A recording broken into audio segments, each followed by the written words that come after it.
여러분이 알다시피 요즘 우리가 경험하는 가족의 모습은 사실은 전통적인 가정의 모습을 거의 찾아볼 수가 없습니다. 그냥 소위 부모와 자녀 하나, 또 둘, 아니면 편부, 편모, 자녀, 그리고 이렇게 또는 부부 달랑 이렇게 남아있는 그런 가정들이 굉장히 많죠. 남한에 핵무기는 없지만 핵가족이 많아서 김정은이가 못 쳐들어온다는 말이 있어요. 거기다가 왕대포도 있고 총알 택시도 막 날아다니고 해가지고 겁을 낸다는 그런 얘기가 있어요. 좀 웃어주세요. 이거 농담으로 하는 말인데. 어쨌든 이 핵가족들이 너무, 그나마 또 그 작은 가족들이 서로들 너무 바쁘고 정신이 없으니까 서로 모여서 의미 있는 그런 대화도 잘 못하고 온 가족이 같이 이렇게 밥상머리에 앉는 일도 참 드물다는 그런 얘기를 듣기는 합니다. 그게 사실은 현실입니다. 그뿐입니까? 많은 가정들이 이혼하고 또 그 안에서 막 다투고 가정폭력이라든지 학대라든지 심각한 그런 갈등이라든지 소통의 장애 같은 것이 일어나서 너무 어려운 상황 가운데 있습니다. 이런 상황 가운데 요즘은 사실 1인 가구도 너무 많아져가지고 그죠. 그래서 이렇게 그런 사람들을 또 대상으로 하는 마케팅들이 활발하게 일어나고 있다 하잖아요. 그러니까 이런 상황 가운데서 교회는 어떤 의미를 가져야 할까요? 교회가 어떤 모습이 되어야 되겠습니까? 하나님은 우리 교회가 어떤 모임이 되기를 원하십니까? 그래서 이 질문은 창립 18주년을 맞은 우리 교회에게 굉장히 의미 있는 질문이라고 생각합니다. 오늘 우리 사랑 믿는 교회가 가정이 위기에 처한 이 시대에 수많은 사람들이 가정에서 오히려 상처를 경험하는 이런 상황 가운데 우리는 어떤 교회가 되어야 될까요? 여기에 대한 기본적인 답을 에베소서 2장 19절 말씀이 제공하고 있습니다. 우리 한번 같이 읽어보실까요? 시작. 그러므로 이제부터 나그네가 아니요 성도들과 함께 시민이요 하나님의 가족입니다. 바울은 이 에베소 교회가, 이 에베소라는 지역이 사실은 지금 터키 지역에 있는데 이방인들이었잖아요. 그러니까 그들이 더 이상 외국 사람이나 나그네가 아니라는 겁니다. 주님 안에 들어와서 이제는 성도들과 함께 하나님 나라의 시민이 됐고 하나님의 가족이 됐다라고 말을 하고 있습니다. 이것이 교회의 본질입니다. 교회는 그냥 일주일에 한 번 모여서 다른 사람 뒤통수 쳐다보다가 그냥 뿔뿔이 흩어지는 그런 모임이 아니라 하나님의 가족, 영적인 가족이 되어야 됩니다. 그것이 우리를 향하신 하나님의 뜻입니다. 하나님은 우리가 엄청 큰 교회가 되기를 원하시기보다는 영적 가족의 모습을 구현하는 그런 교회가 되기를 원하신다고 저는 생각합니다. 그런 교회가 될 때 우리 교회는 이 외롭고 상처 많은 이 세상에서 많은 가정이 붕괴되고 해체되고 서로 상처를 주고받고 제 기능을 하지 못하는 이 사회 속에서 사람들의 필요를 채워주고 그들에게 희망을 주는 교회가 될 수 있을 것입니다. 그러면 우리는 어떻게 그런 교회가 될 수 있을까요? 어떻게 우리 교회가 또 하나의 가족이 되는 그런 교회가 될 수 있겠습니까? 우리 스스로가 사랑 믿는 교회는 교회 이상이야, 그것은 가족이야 라고 말할 수 있는 그런 교회가 될 수 있을까요? 가정에서 상처받고 버림받은 사람들, 제 기능을 못하는 가정에서 힘들어하는 사람들, 생물학적인 가족이 곁에 없는 그런 사람들이 교회 안에서 가족을 발견하고 경험하는 교회가 되려면 무엇이 필요할까요? 저는 오늘 짧은 시간이지만 진정한 영적 가족으로서의 교회를 이루기 위해서 우리에게 필요한 것이 무엇인지 세 가지만 나누려고 합니다. 첫 번째, 우리는 교회가 가족이라는 하나님의 말씀을 믿어야 됩니다. 우리가 조금 전에 에베소서 2장 19절 말씀을 통해서 교회가 하나님의 가족이라는 그 말씀을 보았습니다. 이 말씀은 성경에 있는 성경 말씀이고 우리는 성경이, 적어도 여기 있는 그리스도인들은 성경이 하나님의 말씀이라고 믿습니다. 그렇죠? 따라서 우리는 교회가 하나님의 가족이라는 이 사실을 진리의 말씀으로 믿고 받아들여야 합니다. 우리는 예수 그리스도의 십자가 공로를 통해서 우리의 믿는 자의 죄가 용서가 되었고 하나님께서 저와 여러분의 아버지가 되셨습니다. 한 아버지를 모신 가족이 된 겁니다. 그래서 예수 안에서 우리는 한 가족이 되었습니다. 생물학적인 가족이 부모님의 피로서 맺어진 혈연 공동체라면 우리는 예수 그리스도의 보혈로 맺어진 영적 공동체입니다. 가족입니다. 물론 교회의 구성원이 내 가족이라는 느낌이 안 들 수 있어요. 그죠? 여러분 전우자 한번 둘러보시죠. 가족 같으세요? 이렇게 옆 사람이 여러분에게 가족이라는 느낌이 드십니까? 네. 네, 아주 특별한 분이 계시는 거예요. 거의 대부분의 분들은 아마 그렇게까지 가족 같은 느낌이 안 들 수 있어요. 그러나 여러분, 우리는 내 느낌보다 하나님의 말씀을 더 믿어야 돼요. 저는 사실은 저를 처음 보는 분들은 제가 30, 40대라는 느낌을 많이 받아요. 강력하게 받습니다. 근데 그 느낌은 사실은 잘못된 거잖아요. 그런데 어떤 분은 제 나이를 확인하고 그 모든 사실을 알아도 제 민증을 본 후에도 여전히 제가 30, 40대라는 느낌에서 헤어나지를 못하는 분들이 있어요. 왜냐하면 제가 너무 30, 40대의 모습의 그 느낌이기 때문이에요. 어떤 분들은 제가 지금 이런 말을 하니까 아닌데 목사님 20대 느낌인데 뭐 이런. 네. 여러분 사실은 우리의 느낌이 틀릴 수 있잖아요. 제가 어제 우리 조카 결혼식에 갔거든요. 근데 그 주례를 하시는 목사님이 그 처음 이제 신랑 신부된 그 분에게, 두 사람에게 이제는 두 사람이 하나입니다. 한 몸입니다. 이렇게 얘기를 하더라고요. 그러면서 이게 정말로 안 믿기겠지만 이거는 사실이라고. 왜냐하면 하나님이 그렇게 말씀하셨기 때문에 사실이라고. 여러분, 우리의 느낌은 틀릴 수 있어요. 우리의 생각도 종종 엇나갈 수 있습니다. 그렇지만 하나님의 말씀은 틀림이 없습니다. 우리는 그 말씀을 믿어야 됩니다. 믿는 자로서 우리는 우리의 믿음을 말씀 위에 세워야 되는 거예요. 우리의 삶도 말씀 위에 세워져야 건강한 삶이 됩니다. 저는 때때로 제가 이렇게 무가치하다는 느낌을 받을 때가 있어요. 가끔씩 이렇게 살다 보면 내가 참 능력도 너무 없고 무가치하고 왜 이렇게 바보 같은가 이런 생각을 할 때가 있어요. 그런데 그럴 때마다 하나님께서 나를 위해서 십자가에서 독생자를 희생할 만큼 나를 사랑하셨다는, 그만큼 나를 소중히 여기셨다는 그 말씀의 진리를 상기합니다. 내가 값을 매길 수 없을 만큼 정말 소중한 예수님 짤이라는 사실을 믿음으로 받아들이는 거예요. 그러면 힘이 다시 생겨요. 그러면 제 가치가 다시금 이렇게 올라가는 것 같아요. 여러분, 우리 교회는 예수님의 피로 말미암아 성령께서 하나 되게 하신 하나님의 가족입니다. 우리는 그 사실을 믿어야 됩니다. 예수 잘 믿는다고 하는 사람들 가운데도 다른 거는 믿는데 이런 건 안 믿는 분이 있어요. 우리가 가족이라는 사실을, 교회가 가족이라는 이 중요하고 단순한 진리를 잘 안 믿는 사람들이 있습니다. 뭐 삼위일체 하나님도 믿고요. 뭐 예수님의 재림도 믿는데 교회가 가족이라는 이 사실을 안 믿는 거예요. 그래서 마음을 열지 않고 교제권에 참여하지 않습니다. 그래서 용납하지도 용서하지도 않습니다. 그래서 교회를 사랑하지도 않고 교회에 헌신하지도 않고 그냥 이기적으로 그냥 하는 거예요. 그래서 그냥 이 교회 저 교회를 떠돌아다니는 영적 고아로서의 삶을 사는 거예요. 여기가 좀 마음에 안 들면 저기 가는 거예요. 교회가 가족이라는 것을 안 믿기 때문입니다. 우리 교회가 또 하나의 가족이 되려면 우리는 하나님께서 우리를 예수 안에서 가족으로 만드셨다는 사실을 믿음으로 받아들여야 됩니다. 성경은 우리가 보는 것으로가 아니라 믿음으로 산다라고 말씀하셨어요. 여러분, 우리가 비록 눈에 보는 것으로 우리의 느낌으로는 서로가 가족같이 느껴지지 않을 수 있어요. 그렇지만 우리는 믿음으로 살아야 됩니다. 그리고 그 믿음의 근거 위에서 서로를 대할 때 가족으로, 영적 가족으로 대해야 합니다.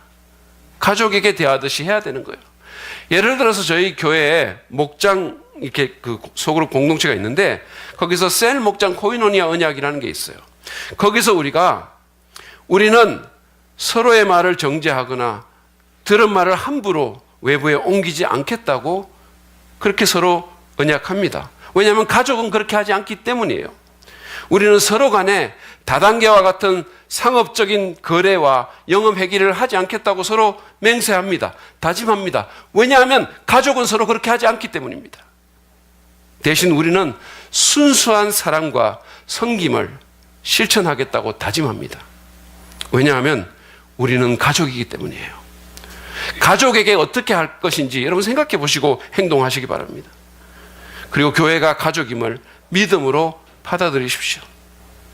이걸 믿어야 돼요. 그래서 우리가 정말로 가족임을 믿을 때 서로를 받아들일 것이고, 우리가 교회의 가족됨을 위해서 노력할 것이고, 교회에 애정을 가질 수 있을 것이고, 마침내 교회가 참으로 가족임을 경험할 수 있게 될 것입니다. 두 번째로 우리는 소그룹 교제에 적극적으로 참여해야 됩니다. 정말 우리가 또 하나의 가족을 경험하기 위해서는 우리가 먼저 소그룹 교제에 참여해야 됩니다. 우리 인간은요, 정서적인 한계가 있어요. 그래서 똑같은 강도로 동시에 수많은 사람들을 다 같이 사랑하고 친밀한 관계를 나누기가 힘듭니다. 교회가 가족이라 하더라도 수백 명의 사람들과 같이 같은 강도로 가까워지고 가족의 경험을 하기란 현실적으로 가능하지가 않습니다. 그래서 우리 교회에 셀 목장이라는 그런 작은 소그룹이 있고 부서마다 작은 공동체들이 있어요. 이 소그룹에서 우리는 서로를 알아갑니다. 그리고 서로의 마음을 나누고 친밀함을 개발할 수 있습니다. 목장에 따라 조금씩 틀릴 수는 있어요. 다를 수는 있지만 어떤 목장에 교제하는 모습을 보면요, 정말 너무 그 목장의 구성원들이 너무 친한 것 같아요. 정말 엄청 가까워요. 예를 들어서 우리 교회 자매 목장 같은 경우에 보면 이 부르는 호칭부터 너무 편한 거예요. 그래서 저는 너무 편해가지고 새로운 사람들이 오면 좀 실족하겠다 싶을 정도로 서로 너무 편한 거예요. 서로 그냥 이름 부르고 언니 뭐 이러고 막 이래요. 그래서 너무 이게 너무 편하잖아요. 교회 가면 보통 집사님 뭐 이래야 되는데 언니, 누구야 뭐 이렇게 너무 편하게 너무 친밀하게 이렇게 칭합니다. 근데 저는 이게 사실은 매우 성경적인 호칭이라고 생각해요. 여러분 성경에 보면요, 우리 서로를 형제 자매라고 호칭하잖아요. 그렇죠?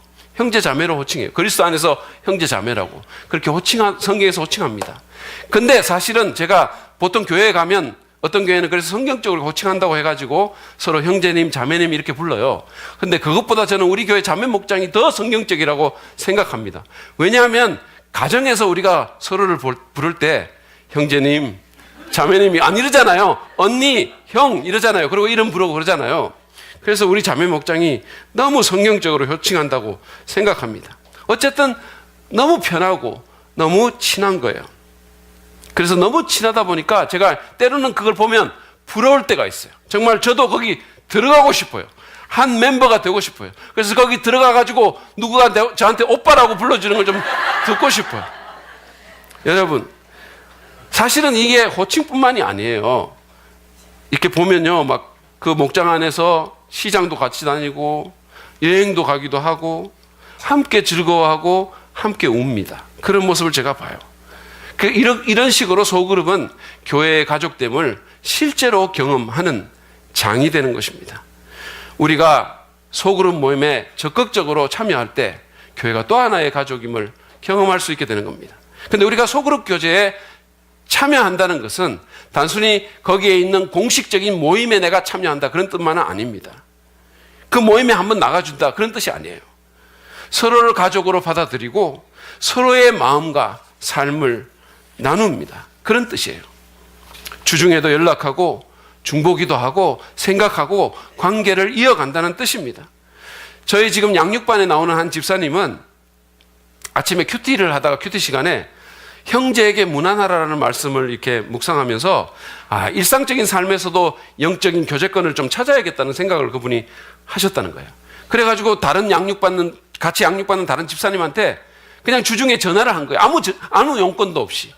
그냥 교제하기 위해서. 그냥 안부를 나누고 격려하기 위해서. 그랬더니 그분도 상대방도 너무 기뻐하면서 비록 짧은 시간이었지만 굉장히 기쁜 그런 좋은 시간을 가졌다고 했습니다. 여러분, 소그룹은 단순한 모임이 아니라 관계입니다. 기억하시기 바랍니다. 관계예요. 그것은 그냥 성경 공부 모임이 아니라 삶을 나누고 마음을 나누는 그런 장입니다. 뭐 신학적인 토론하고 이런 데가 아니에요. 우리 마음을 나누는 곳이에요. 우리 삶을 나누는 곳이에요. 가족 공동체를 구현하는 것입니다.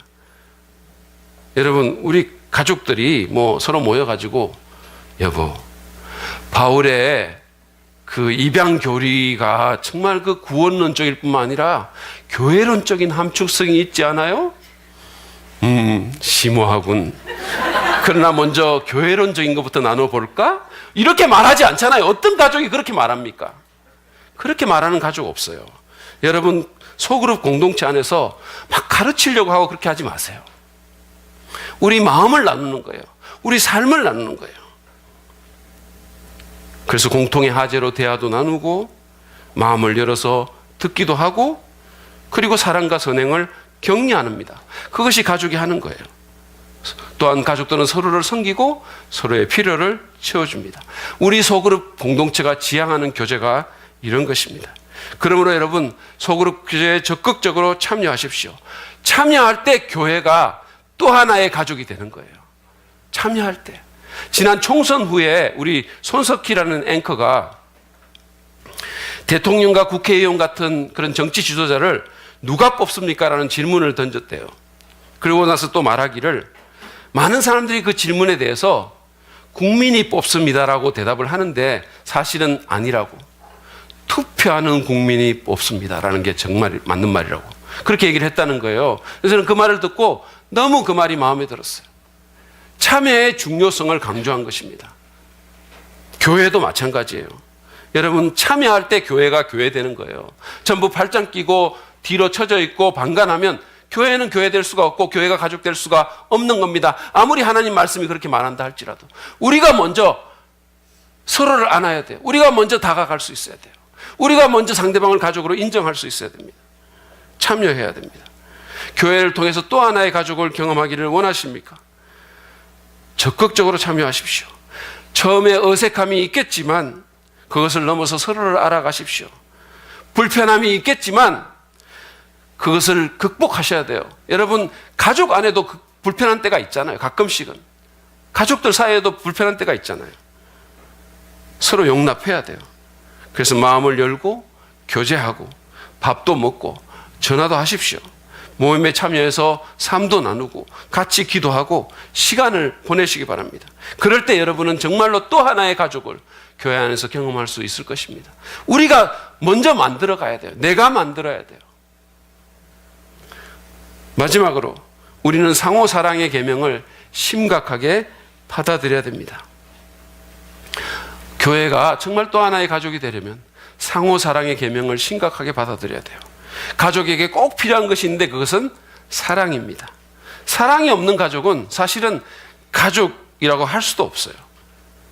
교회가 가족이라는 말은 교회가 상호 사랑을 실천해야 된다는 뜻입니다. 물론 우리가 때때로 다툴 수도 있고요. 때때로 어려울 때 있어요. 그렇지만 기본적으로 사랑이 깔려 있어야 가정이 되는 거 아닙니까? 그렇지 않습니까? 예수님은 우리에게 새 계명을 주시면서 이런 말씀하셨어요. 요한복음 13장 34절 35절 말씀입니다. 우리 같이 한번 읽어볼까요? 시작. 이제 나는 너희에게 새 계명을 준다. 서로 사랑하여라. 너희가 서로 사랑하면 모든 사람이 그것으로서 너희가 내 제자인 줄을 알게 될 것이다. 예수님께서는 당신께서 제자들을 사랑하신 것 같이 그렇게 우리도 서로 사랑하려고 하셨어요. 그러면 사람들이, 심지어는 예수 안 믿는 사람들조차도 우리가 사랑으로 십자가를 지신 그분의 뒤를 따르는 사람임을 알게 될 것이라고 말씀해 주셨어요. 우리가 무슨 신학적인 지식이 많아서 성경 많이 안다고 또는 무슨 방언을 하고 신비한 체험을 한다고 사람들이 우리를 예수님의 제자로 안다고 말씀하지 않으셨어요. 오히려 사랑할 때 정말 주님께서 베풀어 주신 그 조건 없는 아가페 사랑을 베풀려고 노력할 때 사람들은 교회와 기독교인을 새롭게 볼 것이라는 말씀입니다. 우리는 이 사랑의 계명을 심각하게 받아들여야 합니다. 이것보다 더 중요한 것은 없다고 생각해요. 제가 참 그 성경적인 신앙을 강조하는 한 성도가 말이죠. 자기 교회 목사님의 설교 가운데 비성경적인 어떤 요소가 있다고 교회 성도들 앞에서 그냥 그 자리에서 그 목사님을 공격하고, 그리고는 그를 비난하는 글을 모든 사람이 보는 페이스북에 올린 글을 보고 너무 마음이 아팠어요. 너무 마음이 아팠습니다. 물론 우리가 잘못된 거 말할 수 있어요. 그렇지만 그런 말은 개인적으로 해야 되는 거죠. 정말로 그분을 사랑하는 마음으로 기도 많이 하고 개인적으로 해야죠. 근데 그냥 성경적이라는 미명하에 당신 왜 비성경적이냐고 그냥 사람들 앞에서 지적하고 페이스북에 그걸 올리면서 너무 비성경적이라고 이렇게 말하는, 그게 사랑인가요? 그 사람은 자신이 성경의 가장 소중한 계명을 어겨놓고 그 사실조차 모르는 것 같았어요. 자기는 성경적이라고 하는데 가장 성경적인 사랑을 버린 거예요. 천사의 말을 하고 순교의 헌신이 있고 산을 옮길 만한 믿음이 있어도 사랑이 없으면 아무것도 아니라고 했어요. 사랑이 최고의 가치라는 것입니다. 물론 예수님이 말씀하신 그 사랑은 단순한 감정이나 달달한 말이 아닙니다. 그것은 의지적인 결단이고 행동하는 사랑입니다. 지난 금요일 날 이제 제 아내가 우리 딸내미를 이제 공항에서 데려오기 위해서 새벽 4시에 집에서 나간 거예요. 막 그 전날에도 아이를 돕기 위해 가지고 새벽 3시에 깨가지고 막 이렇게 아이를 도와줬거든요. 무지무지하게 피곤했을 겁니다. 사실은 우리 집 사람이 그 새벽잠이 좀 많아가지고 새벽기도 갈 때 일어날 때 보면 힘들다 그러고 일어날 때 많아요. 근데 한마디 말 없이 정말 불평 없이 일어났어요. 그래서 저도 이제 조금 늦게 잠이 깨가지고 같이 나가려고 하는데 저희 집 사람이 저보고 더 잘하고, 왜냐면 설교 준비도 해야 되고 하니까 더 잘하고, 당신 더 잘하고. 그러면서 이제 혼자 저를 못 따라오게 하려고 했잖아요. 그냥 막 번개같이 옷 입고는 그냥 문자 그대로 아파트 주차장을 질주해서 나갔어요. 제가 같이 따라 나갔는데 못 잡았어요. 없어졌어요. 여러분, 저희 집사람이 저한테 뭐 그거 할 때, 그런 거 할 때, 여보, 내 사랑, 내 마음 몰라요? 타는 냄새 안 나나요? 뭐 이런 말 한 적 없어요. 그리고 무슨 느끼한 눈빛도 없었습니다. 오히려 어둠 속에서 번득이는 그 눈빛 좀 무서웠어요. 그러나 제 아내가 제게, 그리고 우리 아이에게 한 것은 사랑입니다.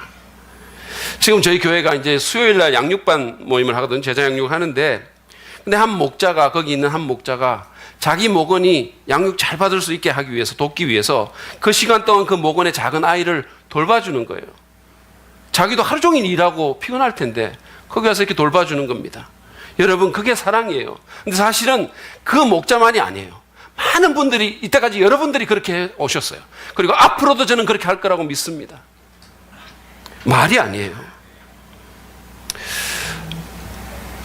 우리는 의지적으로, 실천적으로 사람들을 사랑해야 됩니다.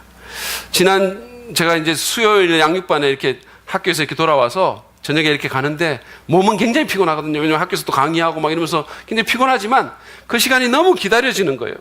지난 수요일 날에는 거기 모인 분들을 한 분 한 분 이렇게 바라보는데, 그분들이 너무너무 사랑스러운 거예요. 그래서 정말 막 안아주고 싶었어요. 정말 그런 충동이 확 일어나는 거예요. 실행하지는 못했어요. 정말로 그러고 싶었습니다. 너무 사랑스러웠어요. 그래서 그 모임이 막 기다려지고 막 가고 싶어요. 왜? 거기서 우리가 나누고 거기서 우리가 서로를 바라보기 때문이에요. 우리가 여러분 종종 있잖아요. 서로 간에 이렇게 막 가슴이 뛰고 막 사랑스럽고 이런 적도 가끔씩은 있어요. 근데 그러지 않은 경우가 사실은 더 많죠. 여러분, 옆 사람 한번 보세요. 사랑스러우신가요? 옆에 분들이? 네. 가슴이 막 뛰십니까? 네. 잘 안 그럴 거예요. 여러분, 그게 정상이에요. 교인들끼리 가슴이 막 뛰면 오히려 좀 이상해져요, 잘못하면. 네. 그렇다 하더라도, 사랑스럽게 느껴지지 않는다 할지라도, 감정이 통하지 않더라도 그를 영적 가족으로 믿고 성령의 도움을 받아서 정말 우리가 주님께로부터 받은 사랑을 나눠주려고 노력해야 됩니다. 하나님께서 나를 용납하고 용서해 주신 것처럼 나도 누군가를 용납하고 용서해야 됩니다. 허물이 있더라도 가족끼리 이해해 주는 것처럼, 가족끼리는 그러잖아요. 뭐 좀 허물이 있어도 우리 엄마는 원래 그래 그러면서 좀 받아주잖아요. 그런 것처럼 우리도 그렇게 해야 됩니다. 가족 안에서는 잘 나가는 가족보다는 연약한 지체를 오히려 더 귀하게 여기고 오히려 더 관심을 쏟는 것처럼 교회 내 연약한 지체들에게 더 큰 사랑과 관심을 부어줘야 됩니다. 사도 요한은 요한일서 3장 16절에서 18절에서 이렇게 권면합니다. 여러분 같이 한번 읽어보실까요? 뜻을 생각하시면서 잘 읽어보시기 바랍니다. 시작. 그리스도께서 우리를 위하여 자기 목숨을 버리셨습니다. 이것으로 우리가 사랑을 알게 되었습니다. 그러므로 우리도 형제 자매를 위하여 목숨을 버리는 것이 마땅합니다. 누구든지 세상 재물을 가지고 있으면서 자기 형제 자매의 궁핍함을 보고도 마음 문을 닫고 도와주지 않으면 어떻게 하나님의 사랑이 그 사람 속에 머물겠습니까? 자녀되니 여러분, 우리는 말이나 혀로 사랑하지 말고 행동과 진실함으로 사랑합시다. 그렇습니다. 주님의 사랑을 받은 자로서 그 사랑을 받아 행함과 진실함으로 사랑하자는 거예요. 그럴 때 우리는 교회가 또 하나의 가족임을 경험할 수 있게 될 것입니다. 오늘 우리는 이 창립 18주년을 맞아서 교회가 진정한 의미에서 우리의 영적 가족이 될 수 있는 세 가지 방안에 대해서 생각해 봤습니다. 그것은 교회가 하나님의 가족이라는 그 말씀을 믿어야 되는 것과 소그룹 교제에 나부터 적극적으로 참여하는 것, 그리고 상호 사랑의 계명을 심각하게 받아들이는 것입니다. 얼마 전에 우리는 작년에 소천하신 우리 성광경 집사님 1주년 추도 예배를 드렸어요. 예배 후에 우리 부인 되시는 김영 집사님이 남편을 추모하시면서 교회가 없었다면 어떻게 그 시기를 견뎠을지 모르겠다고 이렇게 말씀하시면서 울먹이셨어요. 제가 그 말을 들으면서 그분에게 또 하나의 가족이 되려고 노력하셨던 우리 교회 식구들과 목장 식구들을 떠올렸어요. 그리고 앞으로 우리 교회가 더 명실상부하게 그분의 영적 가족이 되려면 어떻게 해야 될지를 좀 생각했어요. 그리고 정말로 그분의 영적 가족이 돼야 되겠다고 기도했습니다. 부족하고 미숙한 점이 많지만 저부터도 목사이기 이전에 그분의 가족으로서 영적 가족이 되어서 이 험한 세상을 믿음 안에서 동행할 수 있기를 기도했습니다. 사실 여러분, 그분만이 아니죠. 우리는 즐거워하는 자들과 함께 즐거워하고 우는 자들과 함께 울면서 서로에게 또 하나의 가족이 되어야 됩니다. 외롭고 무정하고 적자 생존의 교리가 판을 치는 이 세상에서 우리 교회는 더 많은 사람들에게 주님의 사랑과 친밀한 교제와 가족의 정을 베푸는 하나님의 가족이 되어야 합니다. 그렇게 사람들을 품고 사랑하고 그리스도의 장성한 분량까지 든든히 세우는 우리 모두가 되기를 주님의 이름으로 축복합니다. 우리 이 시간에